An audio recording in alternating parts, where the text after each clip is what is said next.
emmène pour une nouvelle échappée vélo vert, destination Grand Air.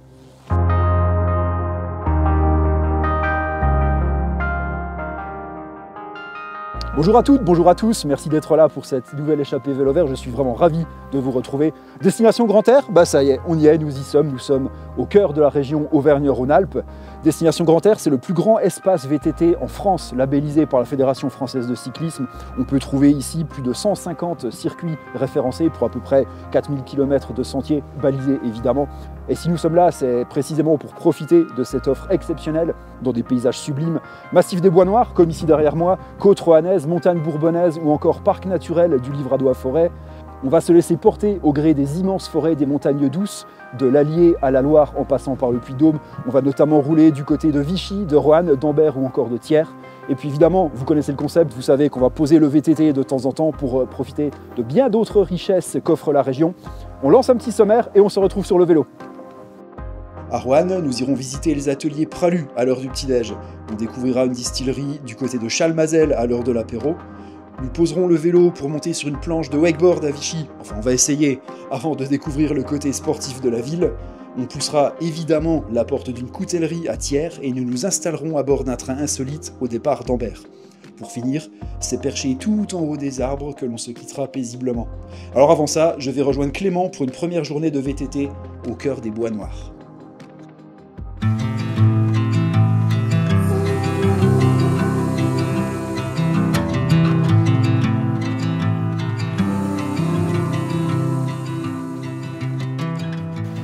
Bon Clément, tu es un peu le maître des lieux, alors je pense que tu connais parfaitement le massif des Bois Noirs. Explique-nous un peu où on va rouler alors, qu'est-ce que tu me proposes?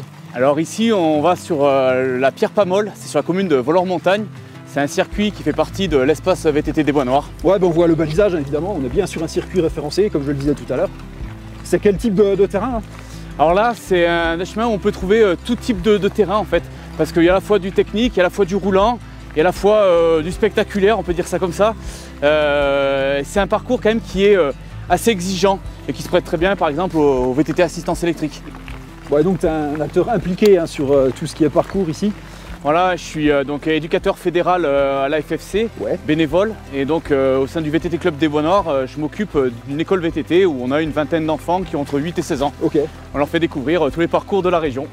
Celui-là notamment alors du coup. Alors celui-là c'est pour les aguerrir ou quand ils sont punis. Parce quand ils sont punis. Bon bah j'ai dû faire quelque chose de mal alors pour être là. Bon on y va, allez montre-moi ça.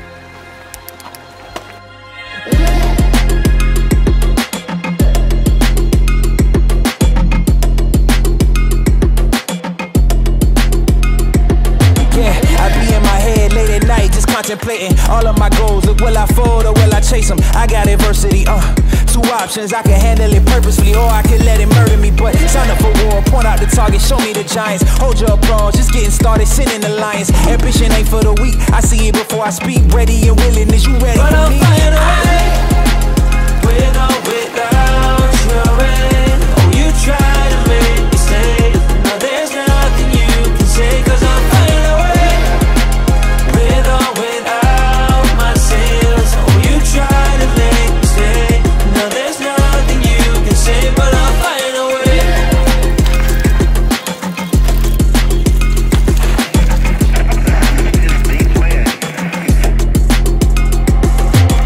I ain't looking for handouts, I'm looking to stand out. Got the vision coming, watch how it pans out.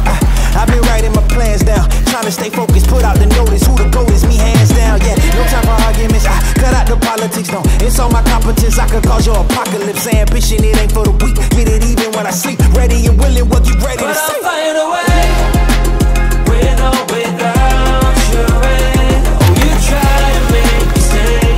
Now there's nothing you can say, cause I'll find a way.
Bon Clément, on va terminer ici. On est dans un super village médiéval. On est où là? Tu peux me parler un peu du site? Ouais, c'est Servières, c'est un petit village très pittoresque avec son entrée avec cette belle voûte, ces jolies pierres, ces petites ruelles. On a un circuit de l'espace VTT qui traverse le village, c'est pur bonheur. Il y a combien d'habitants? C'est très calme. Alors là, je dirais à cette période, il y aura une vingtaine d'habitants à peu près. Ouais, enfin 20 selon les organisateurs, selon la police, c'est combien? 25. Bon, en tout cas, on va en rester là. On va conclure cette superbe journée. Merci pour le partage des parcours, c'était génial. J'ai adoré rouler avec toi. Les forêts sont magnifiques ici. On se dit à bientôt. Et quant à vous, vous restez avec nous, vous partez pas. On se donne rendez-vous demain à Roanne.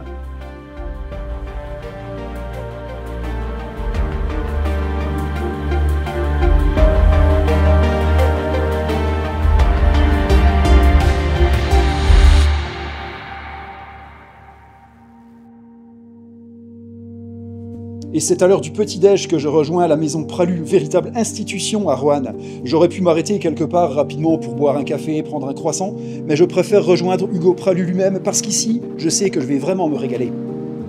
Comment ça va?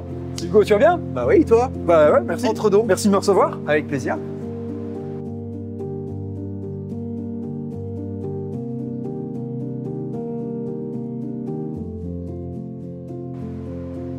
Impeccable. Est-ce que ça me va bien? Parfait. Bon Hugo, merci de me recevoir dans la maison de Pralu. Avec On grand est là plaisir. pour parler essentiellement de ce trésor, la praluline, Ouais. qui fait la renommée de la maison. Alors tu représentes la 3e génération, hein, c'est bien ça? Est-ce que tu peux C'est ça. me reparler un peu de l'histoire, de l'historique de la société? Alors, l'historique, ça a commencé en 1948 avec mon grand-père et ma grand-mère à Roanne, du coup. Et puis, la praluline, c'est venu 7 ans plus tard. Donc, mon grand-père venait de s'installer avec ma grand-mère. Ma grand-mère avait du coup des pralines sur le comptoir qui traînaient. Elle les a données à mon grand-père en lui demandant de créer quelque chose à partir de ces pralines. Et du coup, il a décidé de les concasser, de les ajouter dans une pâte à brioche.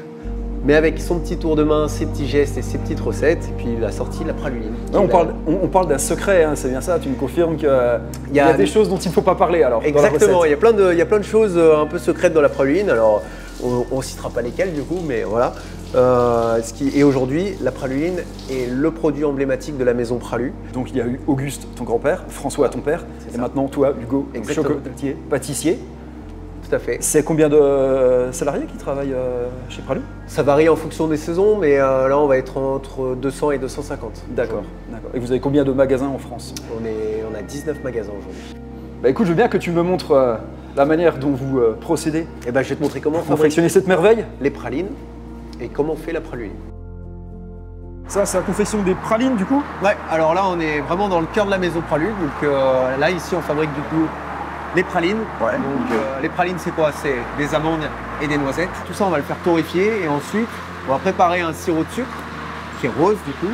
En clin d'œil à la praline de Lyon. Et on vient enrober les noisettes et les amandes progressivement, comme ça louche après louche. C'est combien de kilos par jour? Là on est à 1 tonne 200 par jour. Et après du coup une fois que les pralines sont finies, on va les laisser reposer. Et là on va venir les concasser. Donc en petits morceaux, pour pouvoir les intégrer plus facilement dans la brioche. D'accord.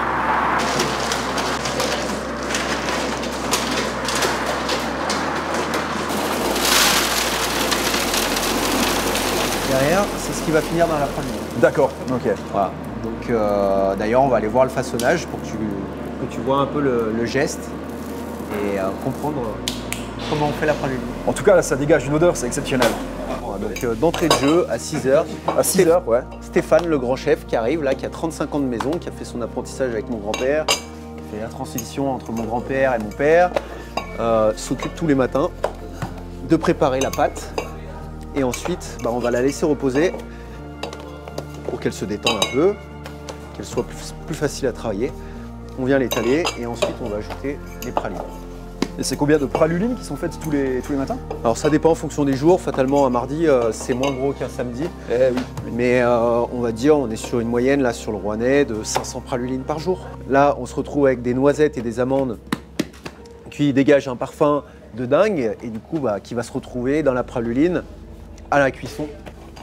Et ensuite, de les intégrer de cette façon, c'est-à-dire que là, on vient étaler la pâte avec les pralines à l'intérieur, concassées. Et ensuite, on va faire comme un feuilletage. Ah ouais. Voilà, Ouais, donc on va refermer comme ça, une première fois. Voilà, et on voit déjà qu'il y a de la praline de partout. Donc là, on vient bien étaler. Et puis, histoire d'être sûr, on le fait une deuxième fois. Une nouvelle fois.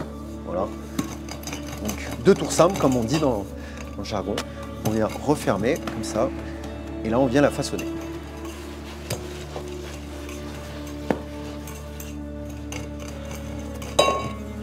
Voilà. C'est joli.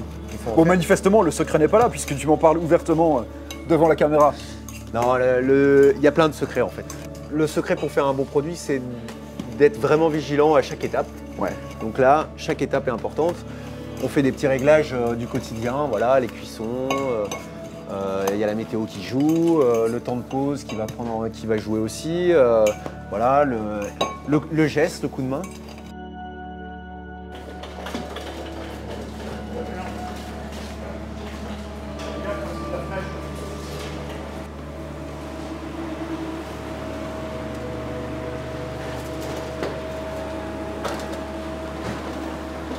Hop. Ah, elles sont belles. Voilà. On va en couper. Tu peux contrôler la qualité hein, si tu veux. On va en couper une, ouais. Hop. Elles ont passé combien de temps dans le four? Là, c'est 1h30 de cuisson. Donc là, hop, là, elle est nickel.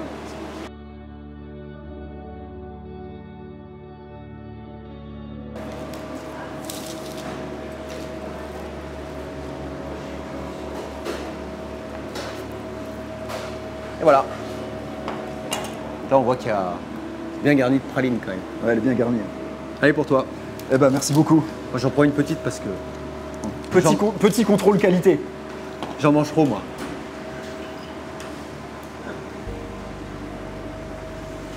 Ah, tu te débrouilles bien. C'est exceptionnel. Et les équipes, surtout. Délicieux. Puis quand ça sort juste du four, là, comme ça, là, Ouais, là, c'est parfait. un peu tiède. Non, c'est vraiment très bon. Alors, la praluline n'est pas la seule spécialité de la maison. D'ailleurs, quand on se déplace dans les couloirs, on sent une forte odeur de cacao, Hugo. Oui, bah justement, regarde, là on est à la zone de stockage du cacao. Donc là, bah, par exemple, on a un sac de fèves de cacao. Donc là, voilà, c'est la matière première qu'on va utiliser pour faire notre propre chocolat. Ouais, parce qu'il y a une grosse activité chocolat. Vous Ouais. faites tout vous-même. On est d'accord? Ouais, Exactement, ouais, tout d'accord. de A à Z. Ok. Ouais, donc ça s'appelle bah voilà, du bean to bar en fait, donc de la fève jusqu'à la tablette. Donc on vient sélectionner les fèves de cacao en amont avec les producteurs et on les torréfie, on les conge, puis après bah, on utilise ce chocolat soit pour faire des tablettes, des bonbons ou des gâteaux. Donc là bah du coup on vient de sortir les fèves de cacao. Donc Eric qui est juste derrière juge tous les jours avec toutes les fèves de cacao si elles sont bien torréfiées. Donc en les cassant, en les goûtant un peu, c'est ça? Ouais, il vient chercher en fait des fèves au cœur du torréfacteur et ensuite il vient les casser comme ça, les sentir. Et là tu vois, Ouais. là on est très marqué cacao. On a perdu un peu ce goût un peu aigre, on perd un peu en acidité. Ouais, effectivement. La torréfaction elle est vachement importante pour développer tous les arômes du chocolat.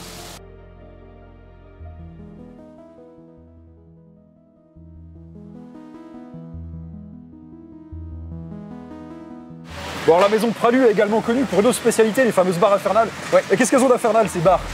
Alors c'est ultra gourmand, c'est ultra régressif. En fait c'est un lingot qu'on vient fourrer, donc soit avec du praliné, soit avec un praliné noisette, ou alors un praliné pistache, ou alors avec un nougat, la marmelade aussi. Toute une gamme de barres infernales. Et elles sont toutes plus infernales les unes que les autres. Infernales parce qu'addictives, en fait, c'est ça? C'est ça, c'est très gourmand. En fait, ça c'est le truc que je ramène à la maison. Et même en ayant le nez dans le chocolat toute la journée, si j'en ramène une, je la coupe, je commence à la couper, je la termine. Donc c'est ce que tes employés sont en train de confectionner, là? Exactement, donc là ils sont en train de fabriquer la coquille, donc s'il va se retrouver sur le dessus ou là-bas. Ouais. Et ensuite, on va ajouter, par exemple là ils font les pistaches, donc après on va mettre les pistaches à la main. Ensuite on va mettre le praliné, on va doser le praliné à l'intérieur. Et ensuite on va les refermer, on va faire le talon, ce qu'on appelle. Voilà, donc ça demande un petit peu de temps. Bon, c'est vos lingots d'or à vous, alors. C'est l'or noir.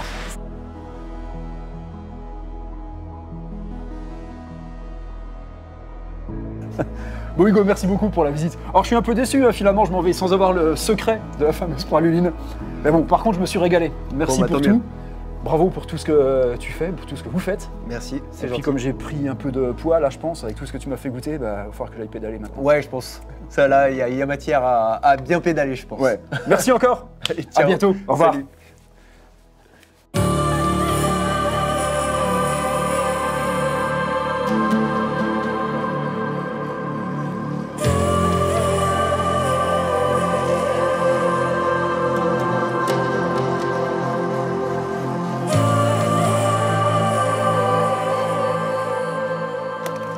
Bon Théo, merci de m'avoir rejoint, c'est cool qu'on puisse rouler ensemble ici. Est-ce que tu peux malgré tout te présenter? Alors je m'appelle Théo Duprat, je suis cross triathlète. Pour ceux qui ne connaissent pas la discipline, c'est l'enchaînement de natation, VTT et trail. Et donc je cours ça sur les manches de Xterra, donc au plus haut niveau au sein du team Exatri. Ouais, tu as notamment fait des résultats au championnat du monde. Hein. Ouais, notamment 8e l'an dernier au championnat du monde Xterra, 3e au championnat d'Europe, donc ça a bien tourné. Ouais. Bon, tu as créé ta propre structure, c'est ton team. Par contre, tu amorces un virage là, dans ta carrière puisque tu vas te consacrer uniquement au VTT maintenant. Ouais, c'est ça, ça fait 7 ans que je fais du triathlon. J'avais envie d'un peu de changement, donc là je vais me consacrer au VTT marathon et notamment à des courses par étapes en binôme, Ok. donc avec mon coéquipier Pierre Billot. Bon là, malgré mon moteur, je pense que j'aurai un peu de mal à te suivre aujourd'hui. Et ben on va tester ça tout de suite. On va essayer. Me on the altar 'cause you can't be tamed. Silence underneath your flame. Cut the cords around me as I speak your name. It's never gonna be the same. Even though I loved you, it was all in vain. And now I gotta break away. Put me in the water, tell me I'm renamed. Higher self-reclaimed. I choose me, I choose me, I choose my body now. I breathe in, I breathe in, I breathe much deeper now. The silence surrounds me, it is my Ah, c'était top. Yes. I choose me. Et bah maintenant, spot suivant, c'est parti. Ok, on enchaîne. Choose my body now.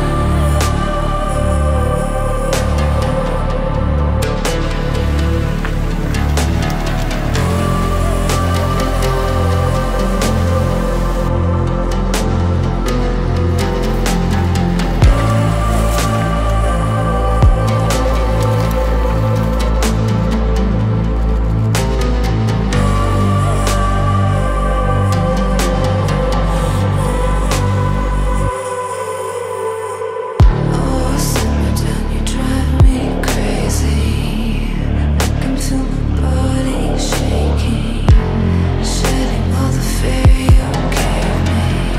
I don't know why I've been here waiting. Diamond underneath the pressure, I can feel so much better.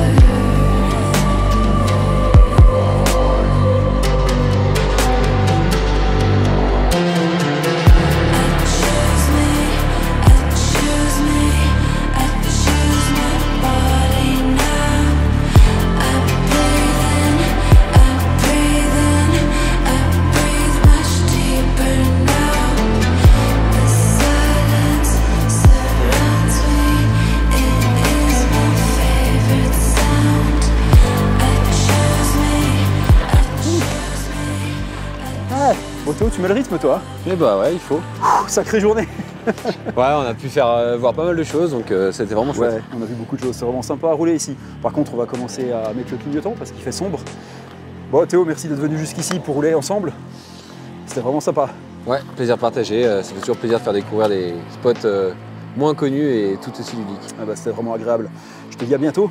Bonne continuation avec le team et avec toutes les courses qui vont arriver.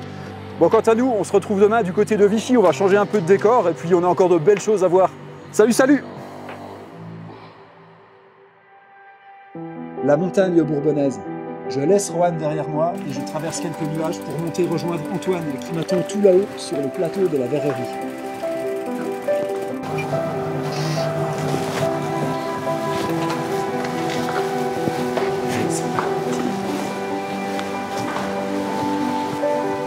Et donc, ici, on va partir comme ça.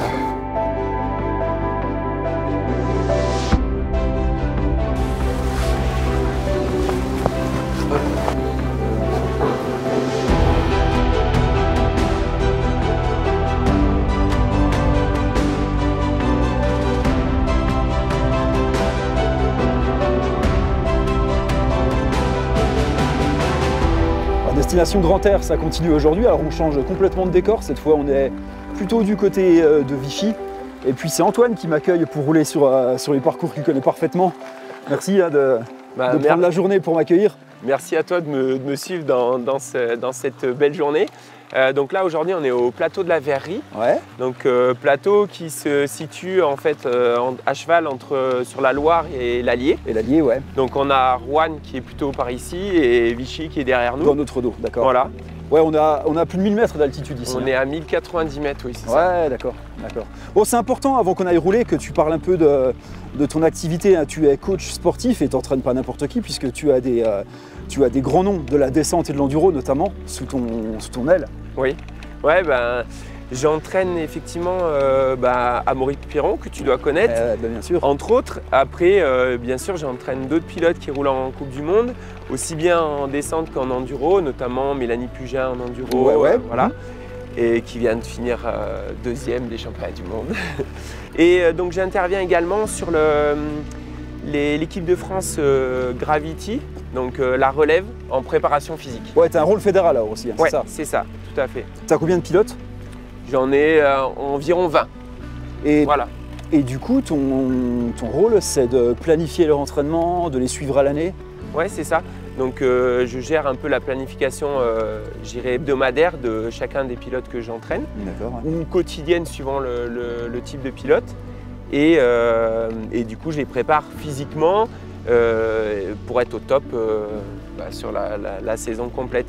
Sachant que j'entraîne également des personnes, on va dire, de niveau inférieur. Des anonymes? Ouais, tout à fait. Okay. Voilà. Quand tu parles d'entraînement physique, de planification sur la préparation physique, ça concerne aussi la nutrition, ça va jusqu'où en fait? Oui, alors tout ce qui est nutrition et préparation mentale, ça va être du conseil et certains exercices, par exemple un suivi mensuel par exemple sur la nutrition pour voir si l'athlète ou le sportif fait le travail correctement, on va dire. Et puis après, au niveau de la prépa mentale, ça va être des outils que je vais utiliser en plus de la prépa physique. Oh, tu t'arrêtes pas là aussi, tu as un magasin, tu as lancé une affaire il y a quelques années? Oui, exact. Avec ma compagne, donc Charlotte, on a créé la cabane à vélo il y a 6 ans maintenant. Et en fait, on a développé l'activité, le magasin a pris un peu d'ampleur et puis aujourd'hui, on a un magasin qui tourne. Bon, c'est super. Et malgré tout, tu arrives à trouver le temps de rouler avec moi alors? Eh ben, oui, c'est bien. Avec plaisir. Allez, montre-moi ce que tu as comme terrain. Allez.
très vite. Bonne continuation à toi comme à tes pilotes. Vous restez avec moi. On a rendez-vous du côté de Vichy, c'est pas très loin. On a rendez-vous sur un autre plan d'eau d'ailleurs. Et ce sera pas pour faire du vélo. Une petite surprise. Allez, venez.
Ouais, Stéphane, je suis encore tout essoufflé là.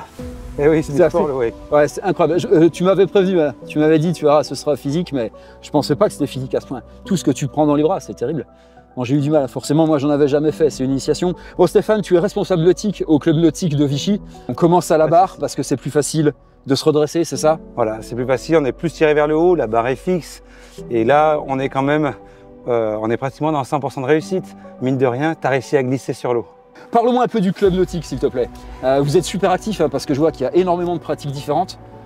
Ici, sur le plan d'eau déjà, il y a de l'aviron. Ce week-end, il y a un gros triathlon, il y a un Ironman, il y a des compétitions de canoë, de show nautique, il y a beaucoup de choses. Vichy est une ville sportive. Après, nous au club, on a déjà 3 sports, le ski nautique, la voile, le paddle. On fait à peu près 800 tours de ski par été avec notre bateau. Et moi, je fais à peu près 150 stages par été pour les jeunes. D'accord. C'est aussi la voile qui tourne énormément puisque tu accueilles, enfin vous accueillez énormément de classes en fait. La voile tourne plus toute l'année ouais. Parce que nous on débute début mars et on finit fin novembre. Donc on a 3 mois de off on va dire parce que le lac est gelé, il y a des crues etc.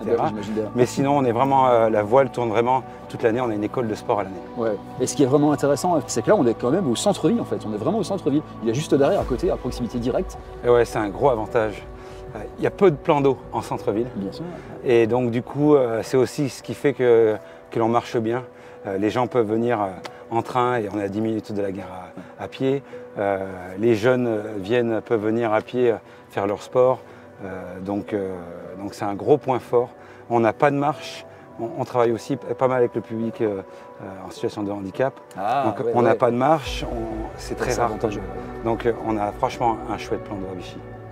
Parle-moi aussi de l'offre que vous proposez pour les gens comme moi, alors les novices, et puis ceux qui ont envie de se faire plaisir sans inscription, enfin sans être adhérent au club. Alors nous, on vend des sessions de 10 minutes, c'est en général ce que tout le monde vend, hein, ouais. Parce que tu as vu que 10 minutes, ça tire assez. C'est largement suffisant pour une première. Ouais, voilà, c'est suffisant. Donc voilà, on peut venir au club et prendre rendez-vous. Les jours qu'il fait beau, c'est très prisé, donc forcément là, il vaut mieux prendre rendez-vous. Ouais. Sinon, on a un site sur internet, là, Club Nautique de Vichy. On peut s'inscrire et payer en ligne directement pour faire du wakeboard, du ski nautique et un peu de bouée tractée aussi pour ceux qui ont le côté un peu plus ludique, quoi. Malgré toute la galère que j'ai suivie pour essayer de me redresser et de tenir, j'ai l'impression qu'en quelques séances, on peut s'y faire assez vite. Ben oui, tu sens que ça vient finalement.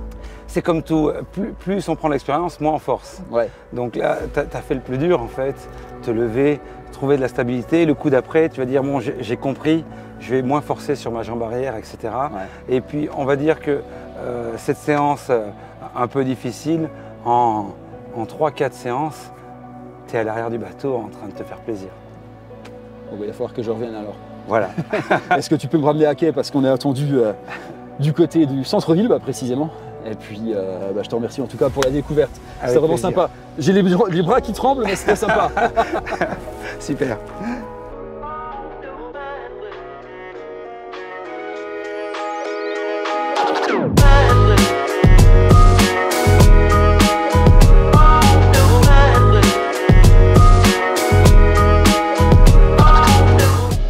Franck, merci de me recevoir. Merci à vous. On a fait énormément de sport hein, aujourd'hui. On a commencé par le VTT aux environs de Vichy. On a terminé en faisant du wakeboard, pardon, en essayant de faire du wakeboard. C'est assez compliqué. Alors, c'est pas anodin parce que Vichy, c'est certes connu pour le thermalisme, mais c'est aussi une ville de sport. Tu es toi-même directeur de la communication de Vichy Destination. Et puis, je pense que c'est effectivement important qu'on parle du sport et de la ville, puisqu'on arrive à un moment aussi où vous avez des projets de développement. Voilà, des projets de développement qui sont liés à UNESCO, au classement, à l'inscription de la ville à UNESCO, avec une partie tourisme, mais il y a une partie sport en fait, qui est sous-jacente dans UNESCO, puisque faut savoir que la ville a de très longue date une tradition autour de l'accueil, du bien-être et de la remise en forme. Tout ça lié au thermalisme. Déjà à l'époque, le thermalisme, dans le thermalisme, les prescriptions médicales, il fallait remettre son corps en mouvement. Donc là, on est dans le cœur de ville, le parc des Sources. Il faut savoir que le parc a été construit pour ça, pour que les curistes viennent remettre leur corps en mouvement. Les galeries que vous avez autour ont été construites pour que les curistes puissent remettre leur corps en mouvement. Et même les parcs que vous avez traversés, qui sont en bord de lac d'Allier, ont été créés par Napoléon III pour créer une promenade champêtre. Et puis il y a eu une deuxième phase dans les années 60, au moment où le thermalisme a commencé à marquer le pas, où le maire de l'époque s'est dit qu'il fallait repositionner un petit peu la ville, la réorienter sur cette partie remise en forme, bien-être, et il a décidé de construire en rive gauche un parc omnisport où se pratique à peu près 25 disciplines et un bassin olympique d'aviron avec la création d'un barrage. On l'a vu tout à l'heure, effectivement. Des travaux monumentaux qui ont permis de redonner une grande part à l'activité sportive. On l'a vu, des tribunes vraiment en bord de plan d'eau pour suivre les compétitions, des infrastructures très modernes. C'est assez impressionnant à voir d'ailleurs. Cette pratique sportive, aujourd'hui, ça se traduit aussi par des travaux assez importants qui ont été menés sur le parc omnisport et sur le CREPS. C'est 30 millions d'euros quand même d'investissement pour remettre à niveau, mais à très haut niveau, des installations sportives qui sont capables d'accueillir aujourd'hui des athlètes qui viennent en préparation. On a eu pas loin de 250 athlètes en préparation pour les JO. Ah ouais, d'accord. Voilà. Okay. Des athlètes français internationaux également aussi. Des athlètes français internationaux. On a eu l'équipe de France de natation, donc aujourd'hui tout le monde connaît parfaitement puisque Léon Marchand est venu préparer les JO, la semaine avant les JO ici avec Manodou et puis avec toute l'équipe qui a fait quand même des résultats assez exceptionnels. On a eu l'équipe de USA Triathlon. On a eu l'équipe de France de judo féminine et masculine. Donc voilà, c'est quand même des grosses pointures qui viennent s'entraîner ici. Franck, tu me parles de ce qui existe déjà. Il y a énormément de choses qui sont déjà bien présentes pour le sport. Pour autant, j'imagine qu'il y a aussi des projets. Oui, tout à fait. C'est aujourd'hui l'enjeu quand même, c'est l'enjeu de l'image. C'est de faire de la promotion. Donc on a beaucoup de projets autour de ça. Ça passe déjà dans un premier temps par l'événementiel sportif. On a l'Ironman, on a IOTA XP qui est un swim and run qui est en train de prendre une belle importance. Et puis on a des événements locaux qui sont pas loin d'être au niveau national, type Vichy Triathlon, type les foulées vichysoises. On veut accompagner ces événements-là pour les faire monter. Pourquoi pas avoir un marathon, pourquoi pas avoir le triathlon de Vichy a été qualificatif pour les championnats de France cet été. Voilà, accompagner ces événements qui sont à forte audience médiatique sur toutes ces communautés sportives. C'est également ton travail, c'est une de tes missions, c'est d'aller chercher des athlètes qui vont porter la marque Vichy quelque part. Porte la marque Vichy et on a développé une gamme de produits techniques qui nous permet de faire du sponsoring et puis de s'adresser aussi au grand public. Et si vous voulez, je vous invite à aller jeter un coup d'œil à la boutique pour regarder ces produits-là. Avec plaisir. Vas-y, je t'en prie. Merci. Donc là, je t'invite à monter au premier étage. Et on a développé une gamme de produits dérivés et surtout de vêtements techniques qui nous sert à la fois à faire du sponsoring sur quelques athlètes qui jouent le jeu avec nous. Ça nous permettait d'avoir déjà 3 disciplines, que ce soit course à pied, vélo et natation. C'est pour ça qu'on a ces gammes de produits qui sont aussi en vente. Qui sont disponibles pour le public. Voilà, qui sont en vente. Et c'est quelque chose qui marche très bien. Parce que je retrouve forcément des marques que je connais dans le milieu du vélo. Vous utilisez quand même des fabricants de renommée. Voilà, c'est ça. On n'est pas là pour faire du goodies. Je vois ça. On est vraiment là pour faire du vrai vêtement technique. Produit dérivé de marque. Bon, Franck, merci beaucoup pour la visite. Merci à vous. C'était très intéressant. Bien. Belle ville et ville dynamique. Beau territoire pour le sport.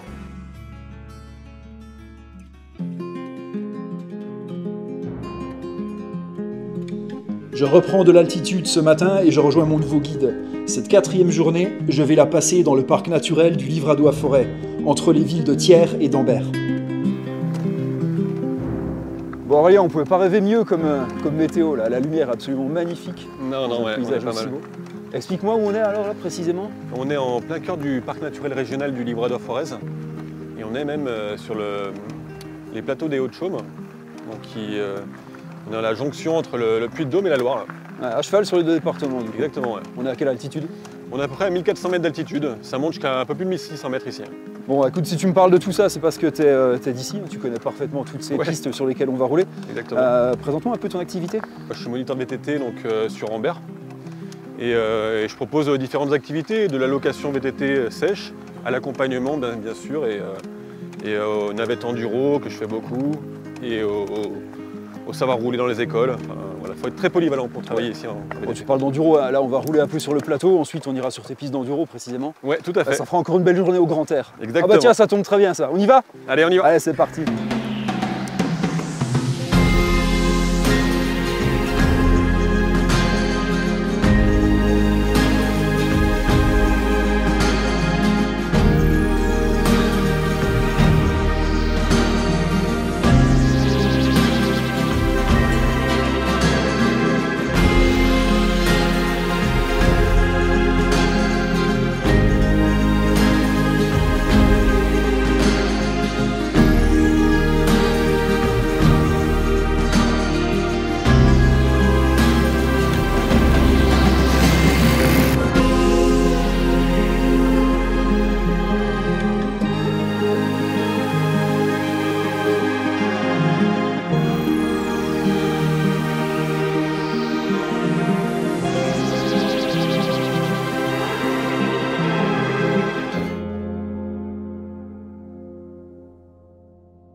Ok, bah là Thibaut, du coup on a changé d'environnement.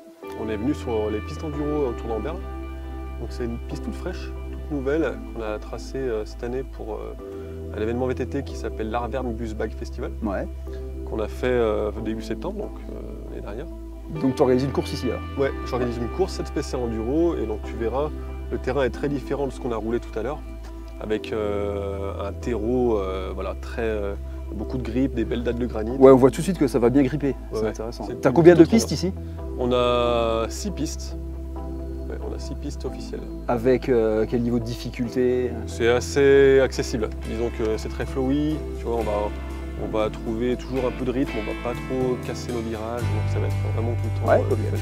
D'accord. Ouais. Bah écoute, je te suis sur la première. Ouais, allez, je pense qu'on va s'amuser ici. Ouais.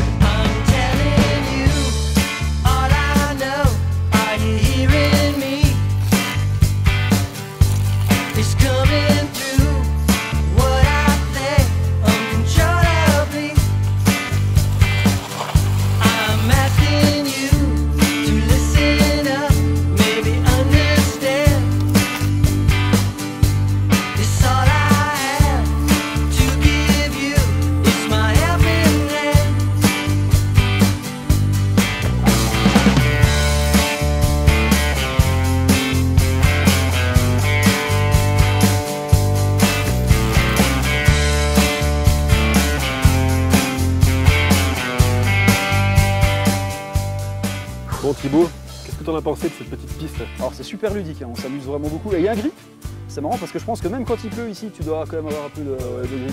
Tu vois que ça boit pas mal, donc, mais c'est magnifique, hein, dans les sapins, c'est tout lourd, il y a énormément de flots, plein d'appuis, des petits sauts. Bah, il n'y a rien d'extrême non plus, hein, ceci dit. Je pense qu'il y a beaucoup de monde qui peut venir s'amuser. Rien de très difficile, moi je pourrais emmener des gens débutants quoi, sur ce type de piste. Ouais.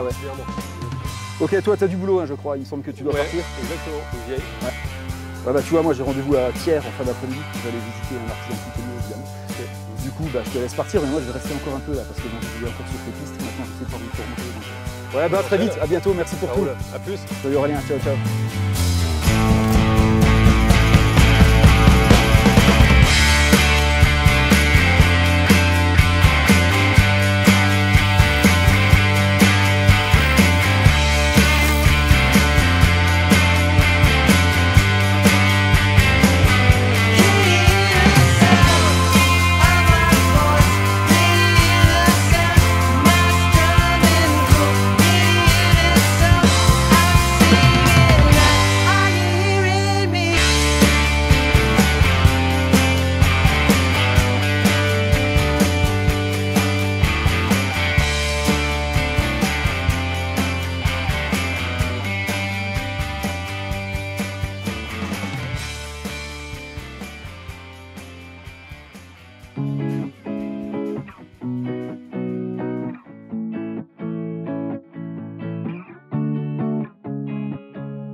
Thiers, capitale de la coutellerie.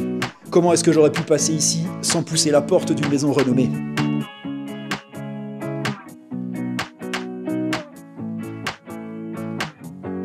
Pierre, merci de nous recevoir dans la maison Chambriard. On est dans les ateliers d'une maison familiale dont tu es la 3e génération. Donc l'activité de la maison, c'est la production, évidemment, c'est la restauration. Il y a une partie négoce puisque vous avez des boutiques. Alors c'est principalement nos 2 magasins mitoyens, donc, dans le centre de Thiers, auquel s'est ajouté au fil du temps, parce qu'avant il n'y avait que la boutique avec mes grands-parents, et l'atelier est venu ensuite avec l'impulsion notamment de mon oncle et de mon père, pour à la base tout ce qui était entretien, réparation, et la fabrication est venue naturellement et petit à petit à partir de 1998. D'accord. Donc 4 ans après la création de la marque Le Thiers, la coutellerie Chambriard a proposé un modèle en 98 à la confrérie et qui a été accepté. Donc à ce moment-là, le Thiers par Chambriard a été créé. Ouais, donc que je comprenne bien, il n'y a pas de marque Chambriard. La marque, c'est Le Thiers et c'est une confrérie de plusieurs artisans couteliers. C'est ça. C'est ça. Il y a la coutellerie Chambriard et concernant la fabrication, nous ne faisons que des produits sous la marque Le Thiers, dont nous sommes complètement dépendants. Et donc le Thiers est systématiquement signé de son fabricant. Le Thiers seul n'existera jamais sur un produit. Ce sera Le Thiers par quelqu'un. Donc en l'occurrence Le Thiers par Chambriard pour nos produits. Bah, c'est une sorte d'AOC finalement quelque part. Ça fonctionne exactement pareil. D'accord, avec un cahier des charges technique également? Ou c'est juste géographique? Cahier des charges territorial et technique. Au niveau territorial, il y a un périmètre, pour grossir le trait, d'une 20aine de kilomètres autour de la ville de Thiers. D'accord. En dehors de ce périmètre, on ne fabrique pas de couteaux Le Thiers, on ne sous-traite même pas de couteaux Le Thiers. Ah ouais. Voilà. Ensuite, il y a tout ce qui concerne l'aspect technique. Au niveau de la silhouette, on ne fait pas n'importe quoi, on ne dessine pas n'importe quelle forme pour le proposer ensuite en produit Le Thiers. On parle de quoi? Forme de lame, de manche? À la fois du manche, c'est les deux, et de la lame. On fonctionne en sous-traitance avec des acteurs exclusivement du bassin thiernois, c'est obligatoire pour Le Thiers. Et on va partager le travail. À ma connaissance, il n'y a aucun coutelier à Thiers qui concentre 100% de ses étapes de fabrication dans son atelier sous le même toit. D'accord. Quelle que soit la production, en couteau pliant, en couteau de table, couteau de cuisine ou quoi que ce soit d'autre, on touche à plusieurs métiers, parfois très spécifiques, qui nécessitent un savoir-faire spécifique, du matériel spécifique, donc des investissements importants. Et à Thiers, on dénombre pas loin de 60 sous-traitants, ce qui est 100% fabriqué dans notre atelier. C'est toutes les pièces, on va dire, customisées, qui reprennent du coup les modèles qu'on a déposés à la confrérie, nos modèles Le Thiers par Chambriard. Et ces customisations vont se traduire par l'utilisation de matières plus spécifiques qu'on ne va pas retrouver dans nos modèles de série. Comme lesquels? Des bois précieux, des matières fossiles. On va faire aussi des décorations beaucoup plus fines. On va parler notamment de gravure, de guillochage pour la série et de gravure pour les modèles customisés. Bon, alors, par contre, Pierre, explique-moi pourquoi Thiers est connu pour sa coutellerie. Qu'est-ce qui fait que l'art de la coutellerie est ici à Thiers? La coutellerie remonte à 8 siècles en arrière. Dès le Moyen-Âge, on a retrouvé des traces du travail de l'acier qui a pu se faire grâce à la maîtrise du cours d'eau qui traverse la ville, la Durolle. Ah ouais, ok. Voilà. La Durolle a été détournée à plusieurs endroits pour pouvoir lancer des rouets qui actionnaient des machines qui, à l'origine, étaient utilisées pour la papeterie, puis pour la tannerie. Et le travail de l'acier est venu en 3e position et a supplanté les 2 premiers métiers. Et à tel point que, oui, au milieu du Moyen-Âge, il y avait déjà un grand nombre d'ateliers qui travaillaient l'acier pour la coutellerie. On a retrouvé des documents attestant d'une confrérie, d'une association, on ne parlait pas de syndicat à l'époque, d'artisans couteliers qui s'étaient organisés autour de leur savoir-faire. Déjà au Moyen-Âge. L'explosion, c'était vraiment la révolution industrielle, évidemment, où là, on dénombrait, il faudrait vérifier les chiffres, mais on avait entre 10 et 20 000 personnes qui faisaient des couteaux tous les jours à Thiers. Tout à l'heure, quand on est arrivé, j'ai vu une dame qui vous a amené un couteau à réparer. C'est une activité que vous faites régulièrement, ça? Très régulièrement. Restauration, ça fait partie de... Affûtage, réparation, restauration, entretien. C'est quelque chose qu'on fait toutes les semaines.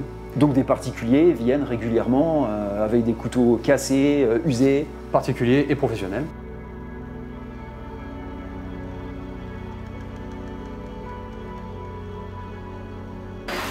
Merci Pierre, à bientôt. Merci à toi, bon reportage. Merci.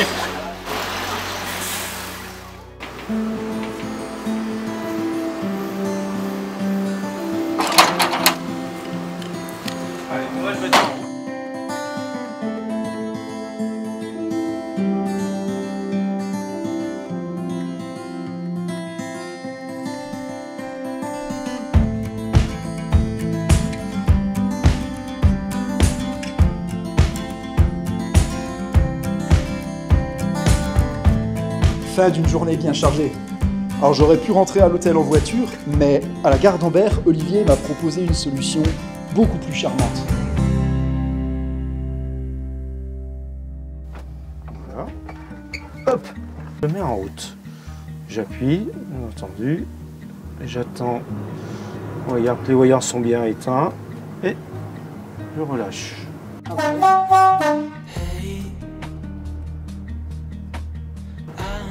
Et on est parti. Bon Olivier, c'est un vrai privilège là que tu m'offres. Être assis au poste de pilotage d'un train de quoi, 1959. 1959. Olivier, tu fais partie de l'association d'Ambert qui restaure les trains, les anciens trains. Oui. Tu es salarié là, pour cette association. Tout à fait. Donc ça consiste en quoi ton métier? Tu es mécanicien? Oui, mécanicien. J'étais peintre automobile exactement. Ah, on en est loin là. Ah ouais, d'accord. J'étais peintre automobile.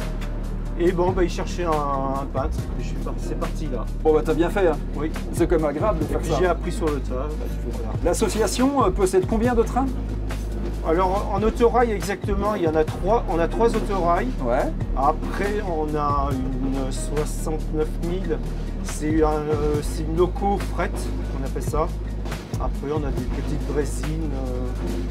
Et vous êtes combien de chauffeurs? On dit quoi? Conducteurs? Chauffeurs de conducteurs. De conducteurs. Combien êtes-vous de conducteurs? Alors, de train en conducteur, on est, on va dire, ils sont 5, 6, 7. D'accord. On va trouver un passage à niveau non gardé, on appelle ça. Ouais. Ça veut dire qu'il a un stop. Et là, le S, c'est siffler. Ah, donc là, tu dois actionner le klaxon. Fais-moi une faveur, s'il te plaît, Olivier. Oui. Est-ce que je peux te demander de le faire? Oui, bien sûr. J'en rêve. Donc, dès qu'on franchit la pancarte, je fais quoi? Je pousse ou je tire? Tu pousses et tu tires. Tu fais les deux côtés. Alors là, je vais me régaler.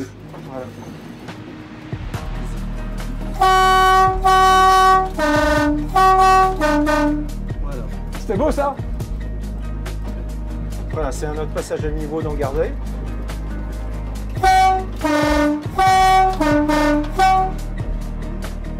Ouais, parce qu'en fait, il y a une activité constante puisque c'est aussi un train touristique. Oui. Celui-là, en l'occurrence, le train panoramique, amène des touristes à la Chaise-Dieu. Oui. C'est quoi? C'est à peu près 40 km. Ça prend combien de temps d'ailleurs pour aller là-bas? Il faut 1h30. D'accord, ok.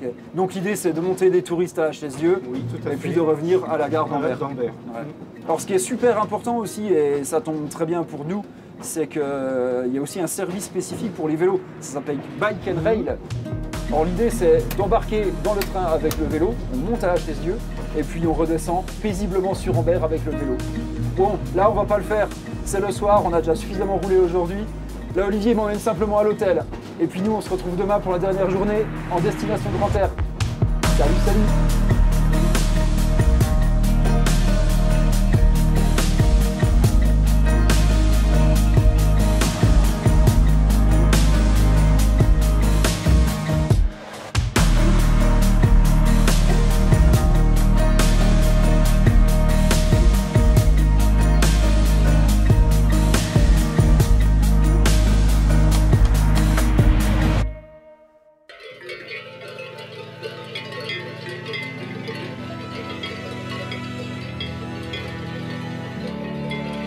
Les brebis s'écartent devant nous. Elles nous ouvrent l'accès au sommet, au-dessus de la station de Chalmazel. Les monts du Forêt, un paysage magnifique à perte de vue que je vais découvrir cette fois avec Félix.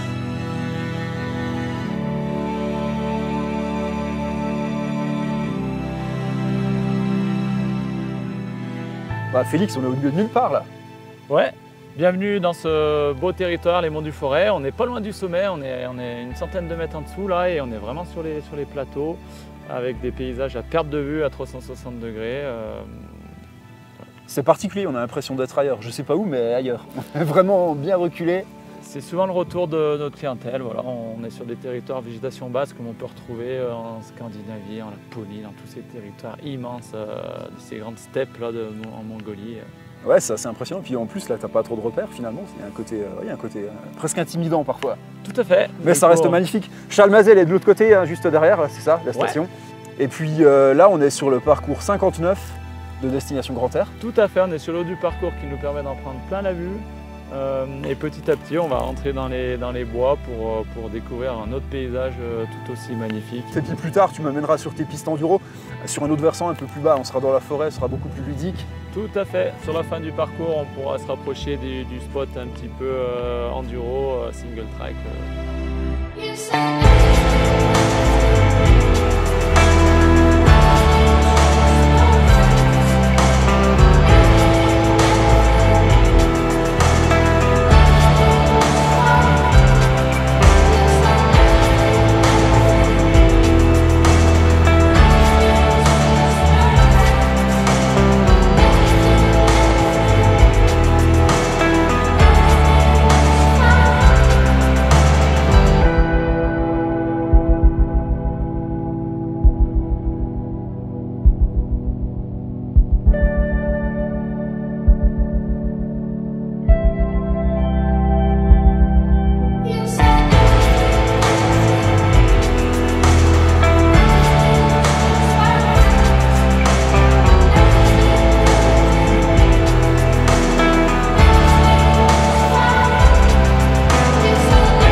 C'est là que tu amènes tes clients aussi également, Félix? Tout à fait, c'est des sites emblématiques de notre territoire. On a un superbe point de vue sur l'ensemble de notre commune, de notre massif. Parce que tu proposes des encadrements du coup? Tout à fait, donc je suis moniteur guide. On guide les gens, on leur parle de la faune, de la flore, des petits secrets, ce que je te dévoile petit à petit à travers notre journée. Et puis après, on a la version sportive, bien entendu, pour les amateurs qui souhaitent apprendre, réapprendre à piloter. Et là, tu nous emmènes sur ce qu'on vient de faire tout à l'heure. Voilà. Alors c'est marrant comme Antoine qu'on a vu du côté de Vichy avant-hier, tu as un rôle fédéral? Tout à fait. Donc Antoine, un très grand entraîneur d'athlètes de haut niveau. J'ai eu la chance également, il y a quelques années, d'avoir couru à haut niveau en VTT descente. Donc, ouais, tu as roulé en Coupe du Monde, on peut le dire. Ouais, j'ai roulé en Coupe du Monde, donc j'aime le pilotage et j'aime transmettre ça aujourd'hui. J'aime plus transmettre ça aujourd'hui que rouler au final moi-même. Mon créneau, moi, c'est vraiment la jeunesse. Ouais. Une fois qu'ils passent pro, les athlètes, il y a des équipes qui sont bien plus structurées que moi. Antoine, par exemple, que tu as croisé l'autre jour. Moi, j'aime la jeunesse, donc c'est vraiment les prendre, on va dire, sortis d'un petit club, sortis d'un petit village. Ils ont peu de moyens, ils sont passionnés de bike, mais il leur manque un peu d'infrastructure, l'approche mentale, tactique, le travail pur de pilotage. Et on leur fait des stages tout au long de l'année. Ça permet de garder un pied dans les rubalises tout en continuant de faire ici des découvertes de produits. C'est un beau métier, dis donc. Un beau bureau aussi également. Ah, on se plaint pas. Aujourd'hui, là, on est bien. Bon, tu m'excuses, j'ai faim. Vas-y. Donc toutes les vaches qu'on a pu croiser, elles nous font ce beau fromage, fourme de Montbrison. Les produits de la source, donc ici on a un produit de la source, miel de c'est-à-dire montagne. Ici nous avons une... regarde, si tu tournes la tête, le petit village tout là-bas, là, le hameau de Narmont. Nous allons nous y diriger tout à l'heure et on va découvrir un site de production, des producteurs. De miel? De miel. Mielerie, d'accord. Tout à fait. De miel, de produits de montagne, des liqueurs, mais tout un tas d'autres produits. Ah, des liqueurs également? Tout à l'heure, oui. Oh, ça devient intéressant là. Plein de surprises. Ah, donc c'est une distillerie également? Tout à fait. Distillerie de la source. Compris, par contre là, on est sur une fourme de Montbrison, pardon. Tout à fait. Non. J'ai pas commis l'erreur.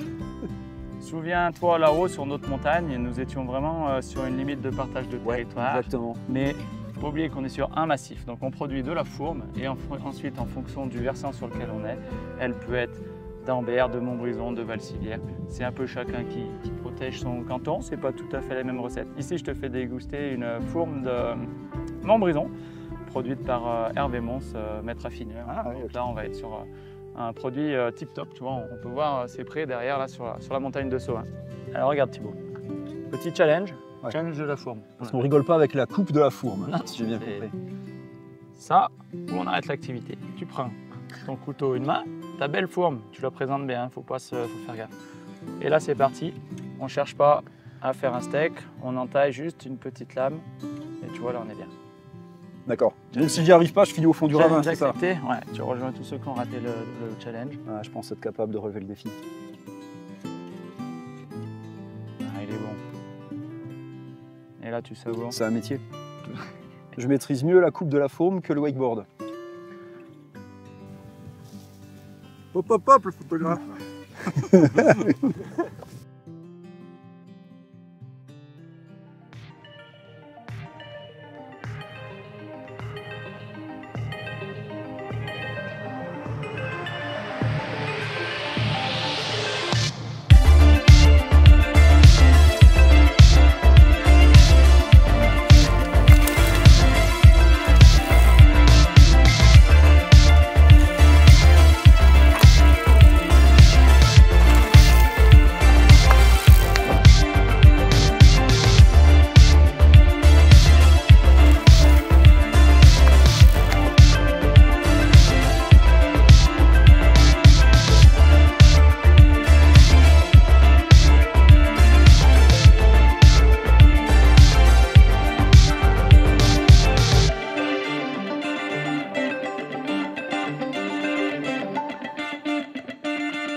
Allez, parfait, il est là. Salut Flo. Salut, ça va? Je présente Thibaut. Salut Thibaut. Salut Florent. Enchanté. Enchanté. Comme je t'en ai parlé tout là-haut sur la montagne, c'est Flo, mon ami et mon ancien associé du coup, avec qui on a démarré cette belle aventure, la Source Distillerie. Ouais, on a fait une petite pause gourmande tout à l'heure sur le vélo. Félix m'a fait goûter ton miel et alors j'ai appris que tu distillais de l'alcool également. Ouais, donc on a voilà, le côté ruche et le côté distillerie et un petit côté pépinière aussi. Ouais. Ça fait combien de temps que tu fais ça? Pépinière et ruche, il y a 12 ans, et la distillerie, on avait attaqué il y a 6 ans avec Félix. Ouais. Donc vous l'avez créé ensemble, la distillerie? Ouais, c'est ça, ouais. D'accord. Tu fais quoi comme alcool alors? Eh ben, on a attaqué par petite sœur, grande sœur, donc en gros c'est à base de vin et de gentiane. On a développé ça un peu en soirée. Parce que nous on était vraiment plus gentiane, les copains un peu moins. C'était une idée de soirée donc à la base? Ouais, c'était ça, ouais. Ouais. Ok, ouais. D'accord. Et puis après, les parents des copains en voulaient, donc du coup, ça nous a donné l'idée en fait de lancer un peu le truc. Au final. Mais le catalogue est large, parce qu'en même temps que je te parle, je vois des bouteilles. Alors je vois du pastis forésien, de la vodka. Qu'est-ce que tu proposes d'autre? Ouais, après on a tout ce qui est à base de myrtille, on a l'hydromel, on a les eaux de vie. Après on a un peu des produits dérivés aussi, vinaigre, moutarde, des choses comme ça. Ouais, d'accord. Et en fait l'idée c'est de produire au maximum avec les plantes et tout ce que tu peux trouver à proximité alors. Ouais, c'est ça, ouais. Ouais, d'utiliser au max tous soit des plantes sauvages, soit des plantes cultivées. Tes propres cultures du coup? Oui. Ok. Donc tu as des serres j'imagine à côté? Voilà, des serres qu'on utilise un peu pour les plantes aromatiques et après ça va être beaucoup pour la pépinière aussi. Alors ce que j'adorerais c'est que tu montres comment tu travailles. Si tu peux montrer l'alambic et tout ce que tu fais derrière. Bon, tu as forcément des saisons alors de production d'alcool en fonction des plantes, en fonction de... Voilà, après au niveau des plantes, en fait on va créer des macérats. Donc on récolte la plante, on la met dans de l'alcool à 48 degrés, nous on la reçoit à 96, on la redilue à 48, on met les plantes dedans et ensuite on laisse macérer. Et suivant la plante que c'est, les temps sont plus ou moins longs après. Donc par exemple pour des racines, des graines, on a vraiment quelque chose qui est dur. Donc là on va plutôt laisser 3 mois pour vraiment que ça imprègne et que ça tire le goût. Et sur des plantes vertes, on va rester 1 semaine par exemple. D'accord, mais au final il y a forcément des périodes de l'année où tu vas produire cet alcool-là, d'autres périodes où ce sera un autre alcool. Et après en fait on va créer des concentrés de goût suivant les moments. Et ensuite une fois qu'on a ces concentrés, après c'est un peu comme une vinaigrette, on va mettre un peu de tout et on recrée notre alcool. C'est combien de litres que vous produisez par an à peu près? On va être autour de 10 000 litres sur l'ensemble. Sur l'ensemble, ouais, d'accord.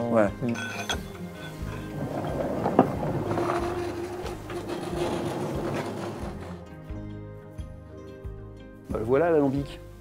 Donc c'est avec ça que vous faites tout alors? Ouais, on fait surtout l'alambic, nous il nous sert pas forcément à distiller l'alcool pur parce que ça c'est encore des alambics qui font 50 000 litres. Nous c'est vraiment pour travailler le goût. Il y a des choses qu'on peut pas, en gros il y a des choses qu'on va faire macérer. Donc par exemple ça c'est un extrait de macération, en gros macérat de sapin. Donc là il est à 48 degrés, vous voyez. Et donc là on est sur une macération et des fois on veut trouver la subtilité du goût, on veut lui créer de l'ouverture. Et donc là avec la macération on ne peut pas le faire, donc on le repasse dans l'alambic. Tu repasses dans l'alambic, ça crée des choses plus aériennes, plus ouvertes, un peu comme le gin, je sais pas si tu connais le gin. On a quelque chose plus aéré quoi. Bon du coup tu m'as mis l'eau à la bouche Florent. J'aimerais bien que tu fasses déguster quelque chose quand même. Ouais, on va les goûter au magasin. Ouais, ça m'intéresse beaucoup.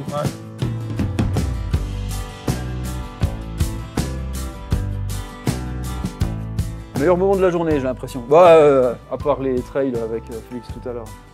Ouais, donc du coup, liqueur de myrtille. Celle-ci, c'est identitaire chez nous. Donc du coup, la myrtille, pour vraiment qu'elle ressorte, il lui faut quand même beaucoup de sucre.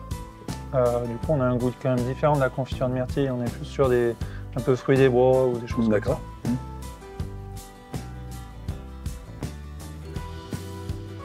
Ouais, très parfumé. Ça sent bien le côté boisé, à la fois fruits rouges et boisés. Donc voilà, après on a celle-ci, c'est un peu... ça a été la première qu'on a fait avec Félix. Ah ouais, la petite sœur. Petite sœur, ouais. Donc là, on est sur des fleurs de montagne, tout ce qui est sur les plateaux, vous avez dû faire avec Félix ce matin. Là. Ah bah ouais, on a roulé là-bas ce matin. On prend ça là-bas. Donc gentiane, on est d'accord? On a un petit peu de gentiane qui va donner un petit peu comme le martini sur la fin de bouche. Mais après au début on reste quand même très floral. Déjà au nez, elle est vraiment très parfumée. Maintenant on a des goûts un peu noisettes aussi, on a plusieurs goûts.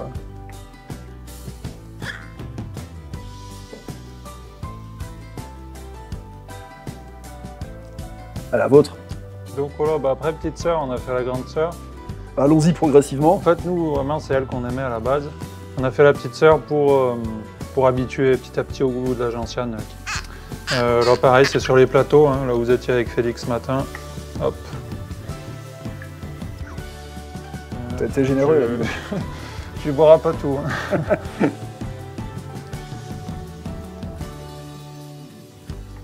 Ouais, il a quand même beaucoup plus d'amertume. Ça part vraiment en bouche, on a sur fin de bouche, un peu dans la gorge. Allez. Pour la vodka. Donc ça, on est sur l'eau de vie de gentiane, donc on a encore un peu de gentiane. Ok. Framboise, donc là c'est un producteur qui est juste en dessous. Donc pastis, chez nous c'est toujours sans eau. Enchaîner, tiens la vodka, je crois que je vais pas goûter. Si, mais on l'a déjà goûté. Ah ouais, bah on va la regoûter. Elle a goûté. Non, elle est bien la vodka. Merci. Bravo Florent pour ces merveilles. Merci pour l'apéro. Je te dis à bientôt. Bonne continuation. Moi, je suis attendu pour une autre activité. Allez, il faut que j'y aille. Salut, salut. À bientôt.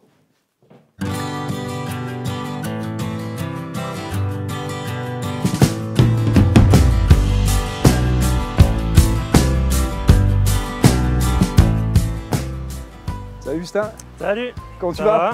Ça va et toi? Ouais, ça va, ça va. T'as trouvé? C'est Ouais, bon. bah écoute, ouais, ça s'est bien passé. Quelques expériences insolites. Exactement. On y va, c'est pas là, c'est ta forêt ça? C'est ça, voilà, on va aller dans les hêtres. Alors Justin, toi tu as une spécialité insolite, c'est la grimpe d'arbres. C'est C'est ça. pas du tout l'acrobranche, on est d'accord, il n'y a aucun rapport. Non, c'est ça, ouais, la grimpe d'arbre, du coup, déjà, la particularité, c'est que c'est une installation qui est éphémère. Donc on va pas laisser nos installations, on essaye de respecter l'arbre un maximum, on va pas couper de branches vivantes ou etc. Et Tu voilà. fais avec ce que tu as en fait.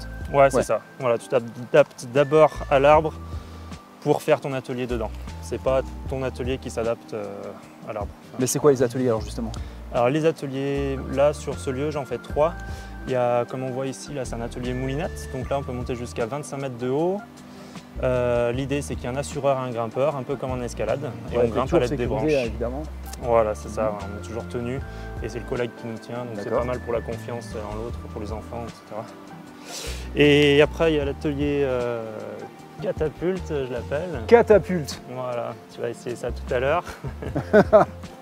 Donc Bah ouais, l'idée je vais là c'est essayer. de...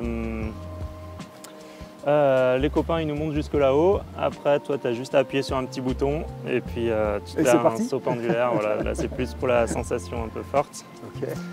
Après du coup sur la plateforme là-bas c'est plus pour faire des goûters ou pique-nique perché en gros, et donc là on grimpe, chacun grimpe en même temps sur sa corde en s'auto-assurant. D'accord. Voilà. Tu verras, c'est un système assez simple, il y a une démultiplication de force. Donc, Alors c'est quoi tous ces arbres? Ça a l'air d'être la même variété. ouais, c'est ça, c'est la même essence, c'est des hêtres du coup. C'est que des hêtres, d'accord. Que des hêtres principalement, il y a 2-3 sapins, il y a 1 ou 2 frênes là-bas aussi. Mais sinon ça reste principalement du hêtre. Ouais. Et c'est du hêtre parce qu'il faut que tu utilises du hêtre pour des raisons de solidité, je sais pas, non, il n'y a aucune raison technique? Non, pas spécialement, c'est vraiment juste parce que le hêtre il est... Bon, déjà il y avait ça ici. Ouais, bah ok, on va faire avec son arbre. Ouais, exactement. Et après c'est un arbre qui est vachement accueillant, même au niveau de l'énergie dans la forêt, c'est quand même vachement chouette. Ouais, c'est chouette, par On contre se c'est sent impressionnant. bien. La forêt, je la trouve vraiment impressionnante ici. Ouais. En plus avec la pente qu'il y a juste à côté. C'est Ah, ça, t'as on le côté appelle ça cathédrale. Voilà, c'est ça, on appelle ça les forêts cathédrales Ah bah, justement. Ouais. Et quelle est l'offre alors? Qui est-ce que tu accueilles ici sur tes activités? Alors là, du coup, j'accueille du particulier, des centres de loisirs, des écoles. Je fais des petits séjours aussi sur 4 jours où les jeunes ils restent en immersion nature dans la forêt, sur le lieu, où je les sensibilise un peu à l'environnement, etc. Et après, du coup, soit ils viennent à la demi-journée, donc ça dure 2h30, 3h à peu près l'animation. La journée, ça dure à peu près 6h. Ils viennent de 10h, on mange dans les arbres, après Ah ouais, on bien, redescend, ça. on fait l'atelier moulinette, la catapulte, avec un petit jeu au début. Et après, on peut aussi passer la nuit dans les arbres.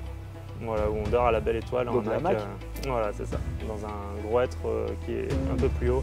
Ça doit être impressionnant ça. Ouais, ça fait une belle expérience. Bah écoute, j'aurais pas le temps de dormir dans l'arbre, Ouais. mais je suis bien preneur de quelques sensations fortes. Allez, bah, j'ai de quoi faire.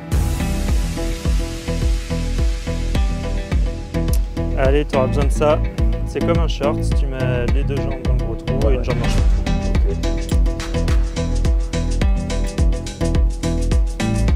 Les poches, elles sont fermées. C'est ça.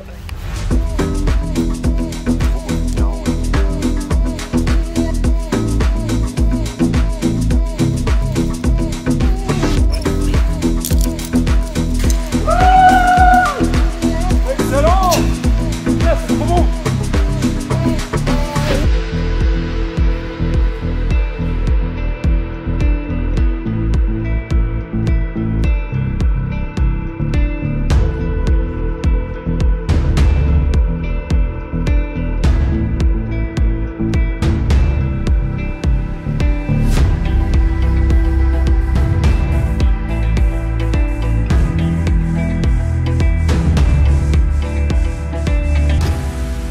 Eh bah, félicitations. Ouais, bah merci, mais tu m'as quand même Belle aidé. grimpe.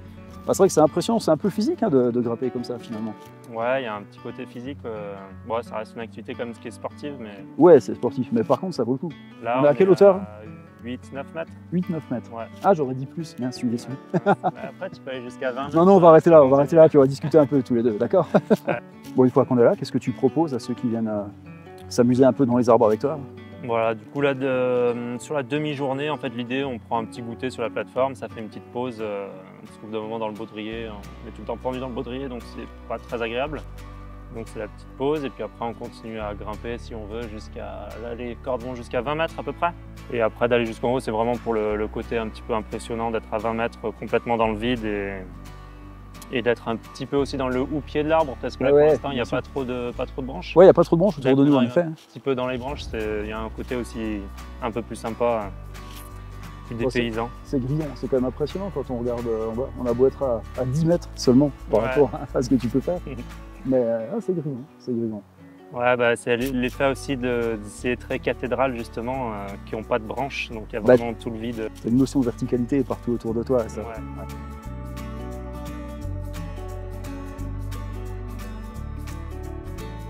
Merci Justin pour cette expérience insolite. C'est d'ailleurs ici, perché en haut des arbres, que mon trip en destination Grand Air s'achève. Je remercie l'Office du tourisme de Loire-Forêt, je remercie l'Office du tourisme Vichy Destination, le Bureau du tourisme du Livradois-Forêt et Roannet Tourisme. Un grand merci évidemment à la région Auvergne-Rhône-Alpes pour l'accueil. Merci évidemment à Nico Joly pour les photos, Jordan Collin pour la production. Merci à vous surtout de m'avoir suivi pendant une semaine. Alors je vous dis à très vite dans le magazine qui est en kiosque actuellement. Et puis à bientôt pour la découverte d'un autre territoire. Salut, salut!